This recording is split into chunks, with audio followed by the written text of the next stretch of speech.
going to go into my second year.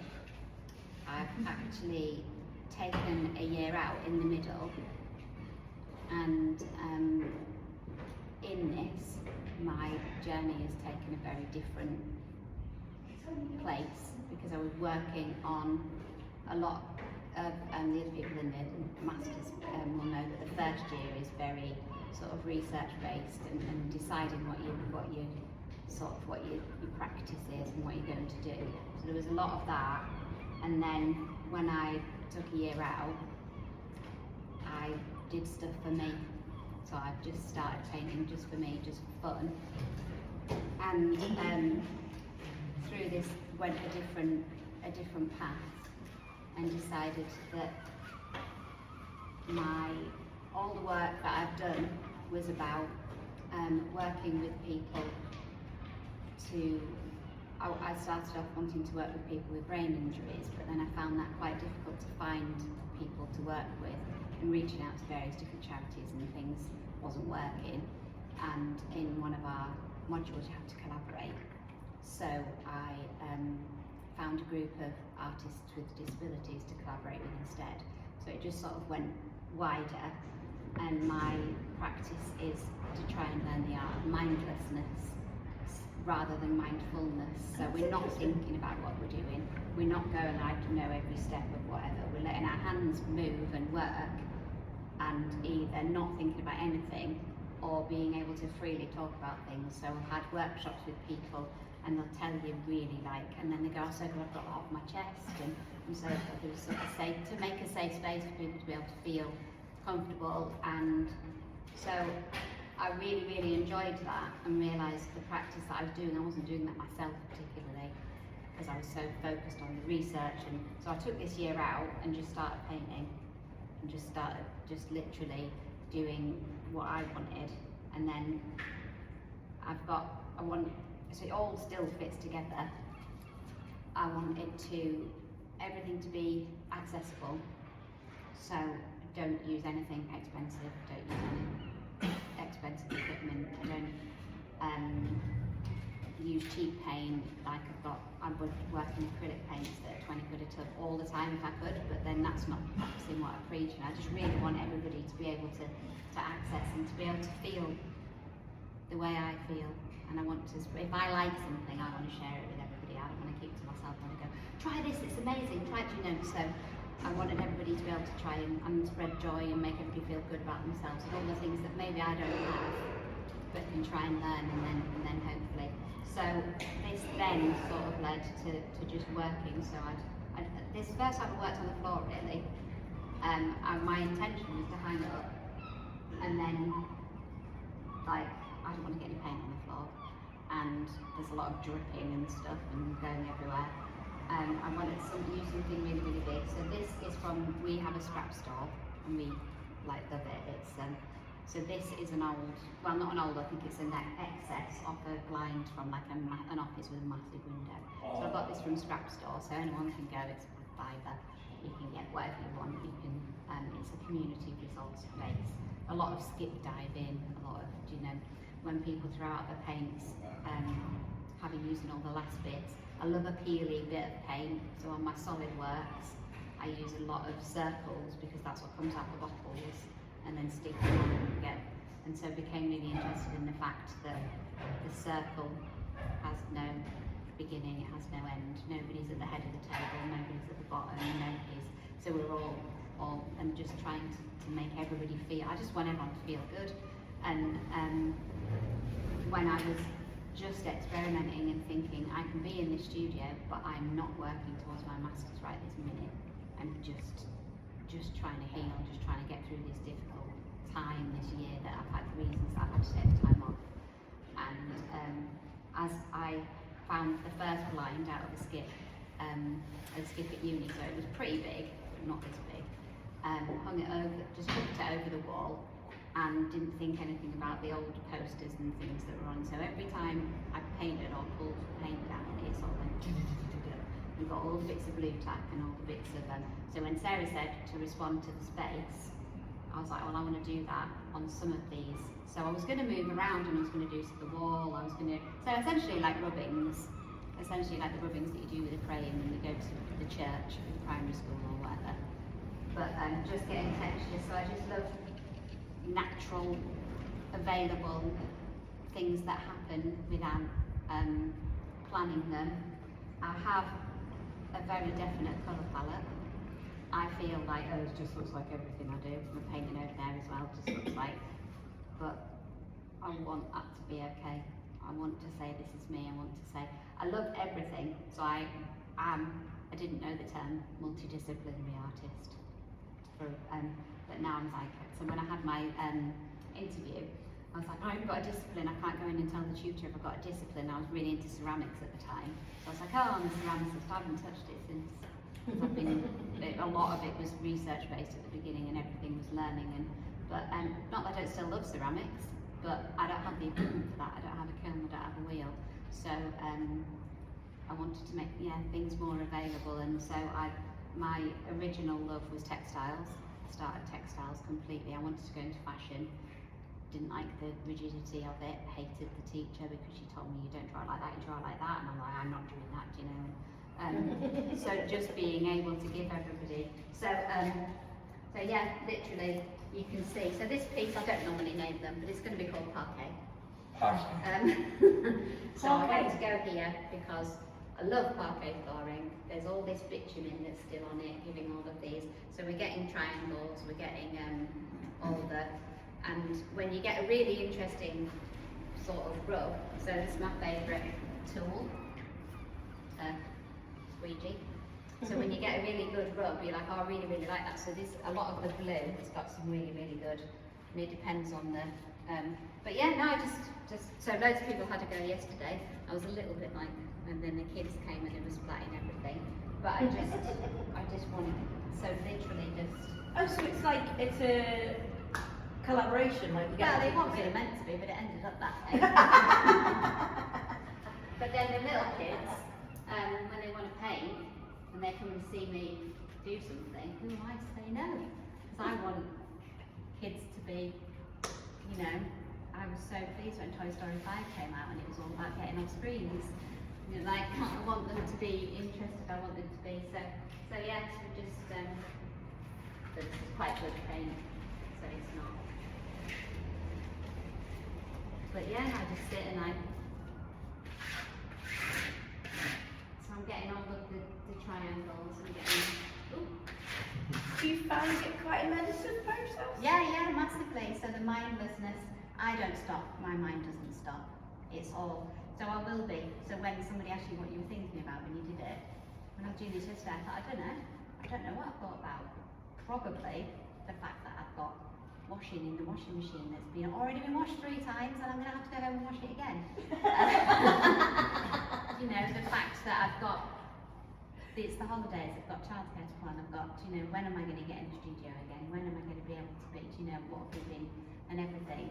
But in some respects, as much as I can, I'm switching off a little bit. I can't do it, I can't at all, but yeah, just and listening to the noises, and like, I've got my favourite tools. I do like a palette knife, which I would have done, and there's one that when you scrape it down it sounds like a dolphin. I'm thinking, oh, that sounds like a dolphin. Oh, do you know, just being completely free. So yeah. But yeah, any questions?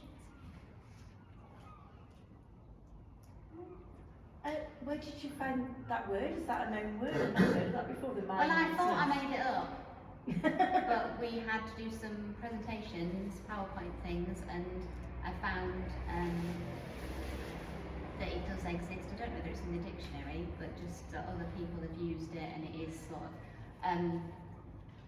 I don't know, because I don't know whether I really want to go and do any more sort of qualifications, but I'd quite like to go into sort of art therapy, and so there's sort of clinical psychologists that only specialise in art therapy, and so it is used in that kind of, and then you were a bit disappointed that you found something that you thought you'd made up already existed, but you know, there's only so many new ideas in the world, and the world's been around for a long time. It's nice to know that you're on the same kind of train as things that exist and things that are helping people already. What's the word? Sorry, I missed it. Mindlessness Oh, mindlessness. instead of mindfulness. Oh, yeah. So, Spent the whole lifetime doing yeah, that. Mindless. but just trying to be, but yeah, not like mindless, like, you know, you can have mindless destruction, you can have mindless, you know, but just mindlessness being a focused sort of, It's a bit like flow. Yeah, Being in a flow yeah. state. yeah, definitely. So it's part, so a big part of your work is like the healing for yourself. Yeah, and say I didn't want my work to be, because I find it really obvious, I didn't want to come in and go, do you know, and my work focuses a lot around motherhood, because definitely, do you know, trauma, feminism, neurodivergence, survival, but I just find to come in and go, oh, I'm a survivor and I've got ADHD, you know, it's just, I just feel like it's too obvious and nobody wants to hear it. But I come back to it. And that is, you are having that, It's me, and you can't Yeah. get away from it, and you No. can't sort of, and this was where it became not looking at, so the first big piece I've done in my first year, which I haven't finished yet, was about, I had a brain injury, which meant I ended up starting a year later than I intended to, and I had a lot of hallucinations whilst I was, so I looked at ICU delirium, and that was the research part of my first, so I painted these hallucinations. What I wanted was to try and get other people to, but it was too niche, it was too, so this then led into, actually, rather than concentrating on what's happened to us, let's concentrate on how we move on from it and how we heal from it, and so I didn't, I sort of don't want to be just like, oh, I've been through this, pity me kind of thing, because Yeah, you want to turn it into a positive. yeah, absolutely. And help other people, yeah. But then you do sort of have to sometimes go, this is where I've come from, and this is what's led me to it, and my passion is to share that with people. I wanted to ask if so I actually have two questions. The first one is, when you find yourself engaging in the act of mindlessness, is that typically intended as a solo endeavor, or are you intending to be open to collaboration with you? I think I've been isolated for a very, very long time. So it was a way to get away. It was, I have had I've started multiple knitting natter type groups that then I've ended up stopping, or one was really, really successful and really, really brought me into wanting to share, and so that, I suppose, is always been the aim. And then with this collaboration module that we did, it was sharing with other people, and the idea of like I said, people's hands being busy, so therefore I'm feeling freer to share. So I'm very much problem sharing is a problem halved type thing. So I think it's giving people those skills to use alone as a solo act, but also facilitating people being able to go and meet. And I just had a conversation with someone earlier today that feeling that Sarah has created this space that if I don't get 5 minutes, but if I did and I was alone and was like, I don't like this, I don't like being on my own, I don't enjoy it at all,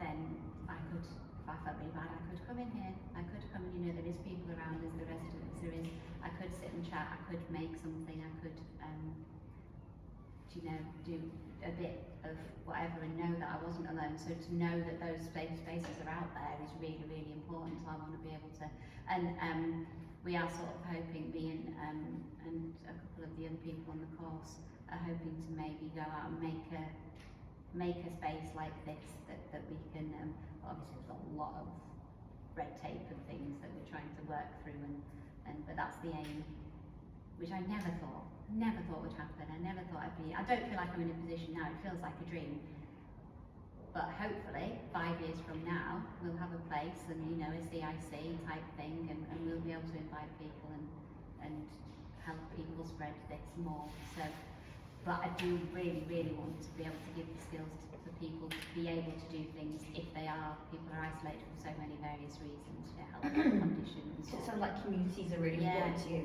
Yeah, Idea of community. children with single parents with no childcare, and you can't. There's a lot of things I can't come to because I don't have any childcare and we're on a school night or whatever. So knowing that you can go out and do those things, but you can also, you've got the skills to do it at home, sit in front of the telly, do a cross stitch or whatever it is that's gonna help them.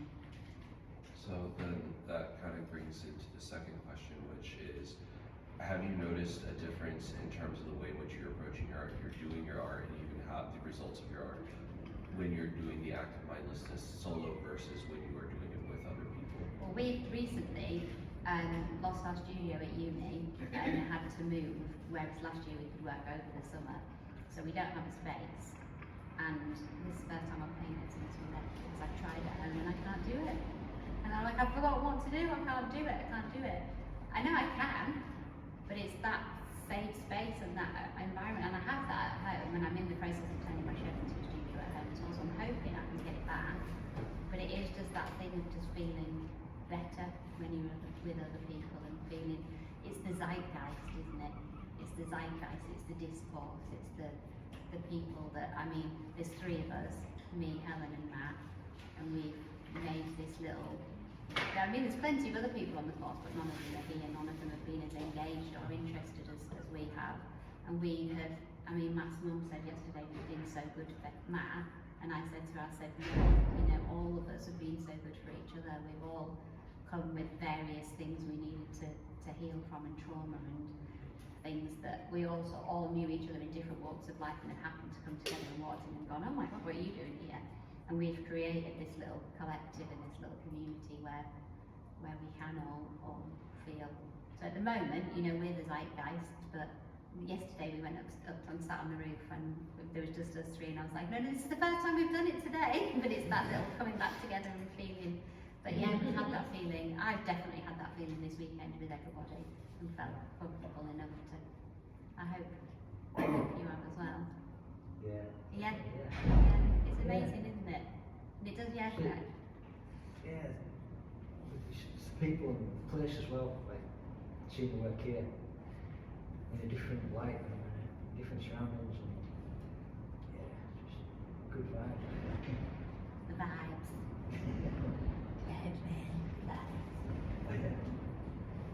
It's not the Terrans Act, easy. Ah, well.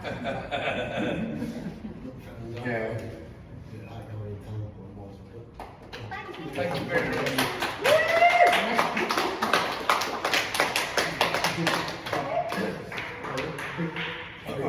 Official account place. When we call them,